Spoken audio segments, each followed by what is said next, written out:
Bismillahirrahmanirrahim. Assalamualaikum warahmatullahi wabarakatuh.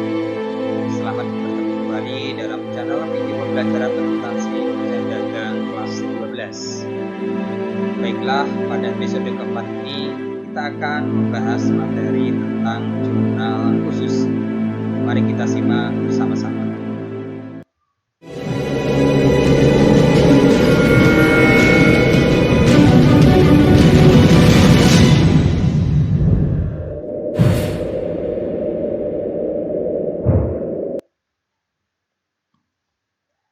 Yang pertama, kita akan membahas definisi jurnal khusus, yaitu jurnal yang digunakan untuk mencatat satu jenis transaksi yang terjadi secara berulang-ulang untuk meningkatkan efektivitas pencatatan transaksi.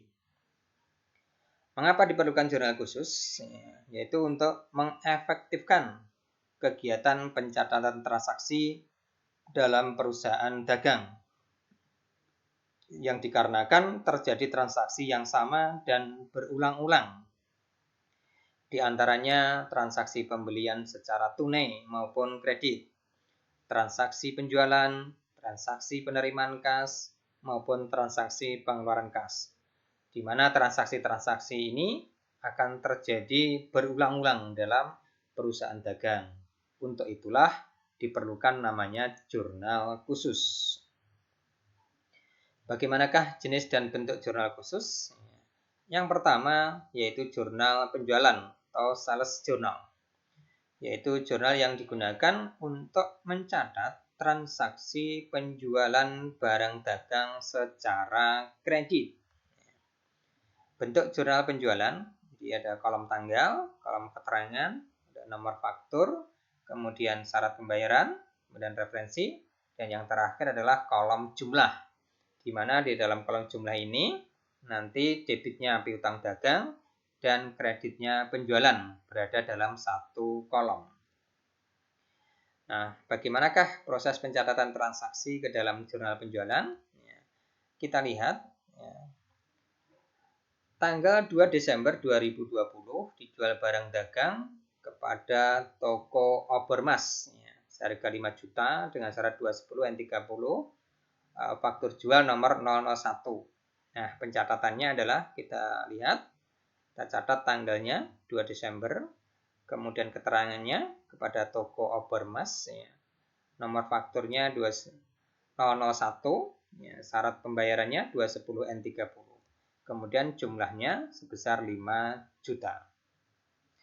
Nah, angka 5 juta ini nanti ketika akan diposting ke buku besar, maka akan diposting ke dua jenis akun. Yang pertama ke akun piutang dagang sebelah debit, yang kedua adalah akun penjualan sebelah kredit. Nah, inilah bagaimana cara pencatatan ke dalam jurnal penjualan. Yang kedua yaitu jurnal pembelian atau purchase journal, yaitu jurnal yang digunakan untuk mencatat pembelian secara kredit, baik pembelian barang dagang maupun pembelian bukan barang dagang. Nah, transaksi yang dicatat dalam jurnal pembelian antara lain pembelian barang dagang secara kredit, pembelian peralatan, perlengkapan, maupun aktiva lainnya secara kredit. Poinnya adalah pembelian itu dilakukan secara kredit. Nah, bentuk jurnal pembelian, kita lihat kolom yang pertama adalah tanggal, nomor faktur, keterangan, kemudian referensi. Nah, di kolom debit yang pertama adalah kolom pembelian. Ini untuk mencatat pembelian barang dagang. Nah, selain pembelian barang dagang, maka akan dicatat dalam kolom serba-serbi. Nah, nanti nama akun atau perkiraannya disesuaikan dengan jenis pembelian tersebut. Nah, untuk kreditnya otomatis karena pembelian secara kredit, maka kreditnya adalah utang dagang. Yang ketiga yaitu jurnal pembelian. Contoh jurnal pembelian, kita lihat tanggal 5 Desember 2020 dibeli barang dagang dari toko Santri Semarang seharga 6 juta. syarat 310 N30, tanggal 8 Desember 2000 dibeli perlengkapan toko. Bagaimanakah pencatatan ke dalam jurnal pembelian? Kita lihat. Yang pertama, ini pembelian barang dagang, dicatat tanggal 5 Desember, nomor fakturnya FB003, keterangannya dari toko Santri. Kemudian debitnya kita lihat 6 juta, dicatat di kolom pembelian, karena ini merupakan pembelian barang dagang. Sedangkan di kredit akan dicatat 6 juta di kolom utang dagang. Yang berikutnya tanggal 8 Desember. Dibeli perlengkapan toko. Ini bukan barang dagang. Maka pencatatannya kita lihat tanggal 8, kemudian nomor faktur sama FB002. Nah, keterangannya ini dari toko Happy. Kemudian debitnya dicatat di kolom serba-serbi dengan nama akun perlengkapan toko sebesar 200.000. Kenapa? Karena ini bukan pembelian barang dagang, maka ditaruh di kolom serba-serbi. Nah, kemudian di kreditnya yaitu di kolom utang dagang. Inilah bedanya ketika pembelian barang dagang dan pembelian bukan barang dagang, yaitu di kolom serba-serbi. Baik, kita lanjut untuk yang ketiga, jurnal penerimaan kas atau cash receipt journal, yaitu jurnal yang digunakan untuk mencatat setiap transaksi yang menyebabkan terjadinya penerimaan uang. Nah, penerimaan uang kas dalam perusahaan antara lain transaksi penjualan tunai, penerimaan pelunasan piutang, penerimaan pendapatan, bisa pendapatan bunga, pendapatan dividen, dan lain-lain. Bisa juga didapat dari retur pembelian secara tunai. Nah, bentuk jurnal penerimaan kas yang kita lihat.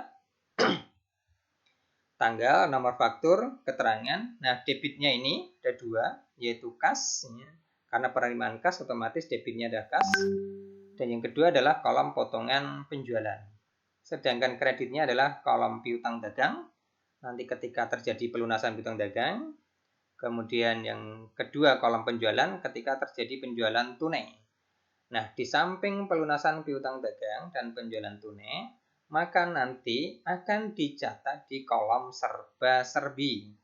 Sesuai dengan jenis transaksi yang terjadi.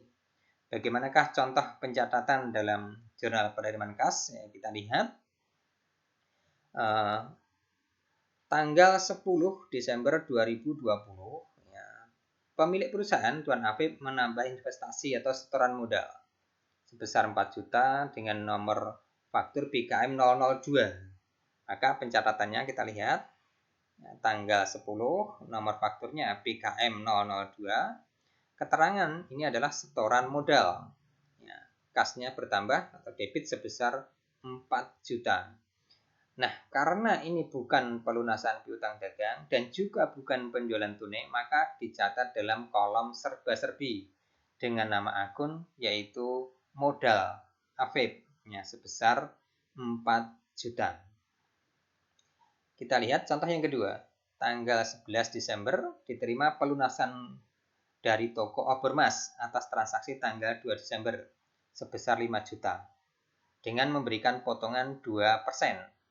Dengan nomor bukti BKM 003. Maka pencatatannya kita lihat tanggal 11, nomor fakturnya BKM 003. Nah, keterangannya adalah pelunasan piutang.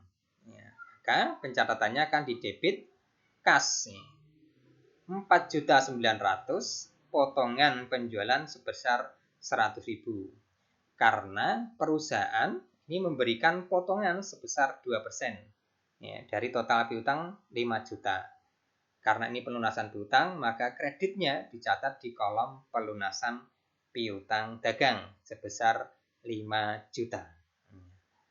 Jadi kasnya ini akan berkurang karena kita memberikan potongan sebesar 100.000. Kita lihat yang ketiga, tanggal 12 Desember dijual barang dagang secara tunai. Kita lihat tanggal 12 BKM 004. Nah, keterangannya adalah penjualan tunai kepada toko salju, maka ditulis toko salju. Nah, debitnya adalah kas ya, sebesar Rp1.200.000. Karena ini berasal dari penjualan tunai, maka kreditnya adalah dicatat dalam kolom penjualan ya, sebesar Rp1.200.000. Inilah ya proses pencatatan dalam jurnal penerimaan kas. Ada kas, ya, potongan penjualan, nah kreditnya piutang dagang, penjualan, dan kolom serba-serbi. Baik, kita lanjutkan yang keempat, yaitu jurnal pengeluaran kas atau cash receipt journal. Itu jurnal yang digunakan untuk mencatat semua transaksi yang menyebabkan terjadinya pengeluaran uang. Nah, transaksi apa yang menyebabkan terjadinya pengeluaran uang kas antara lain? Misalkan pembelian secara tunai, pelunasan utang dagang, pembayaran beban, menerima retur penjualan yang dibayarkan secara tunai, pengambilan untuk keperluan pribadi atau privé. Ya. Bagaimanakah bentuk jurnal pengeluaran kas? Yang kita lihat kolom tanggal, nomor faktur, keterangan, referensi. Nah, debitnya yang pertama adalah kolom utang dagang ketika perusahaan ini melunasi utang dagang. Kolom yang kedua adalah pembelian ketika perusahaan membeli barang dagang ya, secara tunai. Yang ketiga adalah kolom serba-serbi. Ini untuk mencatat ketika perusahaan mengeluarkan uang kas ya, bukan untuk melunasi utang dagang dan juga bukan untuk melakukan pembelian barang dagang. Maka nanti mencatatnya adalah di kolom serba-serbi. Nah, sedangkan kolom kredit otomatis kas kita akan berkurang. Kemudian tambah satu kolom yaitu potongan pembelian. Bagaimanakah proses pencatatan ke dalam jurnal pengeluaran kas? Yang kita lihat, ini ada transaksi. Yang pertama, tanggal 13 Desember dibeli barang dagang secara tunai dari toko Semeru. Maka pencatatannya kita lihat tanggal 13 Desember, nomor faktur BKK 005, keterangannya pembelian ya, barang dagang kepada toko Semeru. Nah, kita lihat proses pencatatannya dicatat di kolom pembelian karena ini adalah pembelian barang dagang. Nah, sedangkan kreditnya kita tulis di kolom kas dengan jumlah yang sama. Kita lihat tanggal 14, perusahaan melunasi utang dagang kepada toko santri ya, dengan mendapatkan potongan 3%. Nomor fakturnya BKK 002 yaitu bukti kas keluar. Kita tulis BKK 006 ya, kemudian keterangannya kepada pelunasan kepada toko santri, ya, pelunasan utang. Nah, debitnya maka akan dicatat di kolom utang dagang karena perusahaan melunasi utang dagang. Nah, sebesar 6 juta. Tetapi perusahaan mendapatkan potongan 3%. Sehingga nanti kas yang dibayarkan tidak 6 juta, tetapi dikurangi dengan potongan pembelian sebesar 3%. Maka pencatatannya, kasnya kredit 5.820, potongan pembeliannya 180.000, yaitu 3% dari 6 juta. Nah, ini ketika terjadi pelunasan utang dengan mendapatkan potongan pembelian. Yang berikutnya, tanggal 15 Desember dibayar beban listrik 2.200.000 ya, dengan bukti kas keluar 007. Ya, kita tulis tanggal 15 BKK 007. Keterangannya kita tulis ya, pembayaran beban listrik. Nah, untuk debitnya kita tidak bisa mencatat di utang dagang karena bukan pelunasan utang dagang. Tidak bisa di kolom pembelian karena bukan pembelian barang dagang. Maka mencatatnya di kolom serba-serbi. Kita tulis nama akunnya yaitu beban listrik. Ya, kemudian jumlahnya kita tulis 2.200.000. Nah, kreditnya kita tulis di kolom kas. Nah, inilah bagaimana proses pencatatan dengan berbagai jenis transaksi ke dalam jurnal pengeluaran kas. Baik, kita lanjut yang kelima yaitu jurnal umum atau general journal. Yaitu jurnal yang digunakan untuk mencatat semua transaksi yang tidak dapat dicatat dalam keempat jurnal di atas. Artinya, dicatat di jurnal penjualan tidak bisa, dicatat di jurnal pembelian tidak bisa, jurnal penerimaan kas tidak bisa, jurnal pengeluaran kas juga tidak bisa. Ya, transaksi apa itu? Ya, diantaranya retur pembelian, ya, perubahan utang piutang menjadi wesel, ada koreksi, ada jurnal penyesuaian, jurnal penutup, jurnal pembalik. Karena tidak bisa dicatat dalam keempat jurnal di atas, maka mencatatnya di jurnal umum. Nah, bentuknya sama ketika kita mempelajari jurnal umum di perusahaan jasa, tidak ada masalah. Ya, tanggal, keterangan, debit, dan kredit. Ya, bagaimana pencatatan dalam jurnal umum? Saya kira tidak ada masalah. Ya, kita lihat, misalkan yang pertama, tanggal 20 Desember dikirim kembali barang dagang yang telah dibeli secara kredit karena rusak. Ya, artinya perusahaan ini mengeluarkan barang dagang senilai 500.000. Ya, tetapi bukan penjualan. Ya, cuman karena rusak dikembalikan. Ya, artinya ada retur pembelian. Maka pencatatannya kita lihat Desember ya, tanggal 20 kita lihat ya, kita catat di debit utang dagang karena utangnya akan berkurang ya, karena ada retur. Nah, kreditnya adalah retur pembelian ya, sebesar 500.000 ya. Di utang dagangnya berkurang ya, kemudian dicatat sebagai retur pembelian. Tanggal 25 misalkan diterima kembali. Nah, ini kebalikannya. Jadi perusahaan menerima kembali barang yang telah dijual secara kredit. Maka otomatis ya penjualannya akan kita kurangi. Maka akan mendebit akun retur penjualan. Nah, yang berikutnya ya, akan dicatat di kolom sebelah debit 800.000. Nah, kemudian kita akan mengkredit piutang dagang karena piutangnya berkurang ya, sebesar retur tadi, yaitu sebesar 800.000. Maka akan dicatat di sebelah kredit. Selanjutnya, tanggal 30 Desember ada penyusutan, maka akan mendebit ya, akun beban penyusutan ya, peralatan toko sebesar 600.000. Nah, selanjutnya kita akan mengkredit akumulasi penyusutan peralatan ya, sebesar 600.000. Inilah proses pencatatan dalam jurnal umum. Demikian penjelasan terkait dengan jurnal khusus. Selamat bertemu kembali pada episode berikutnya. Ya.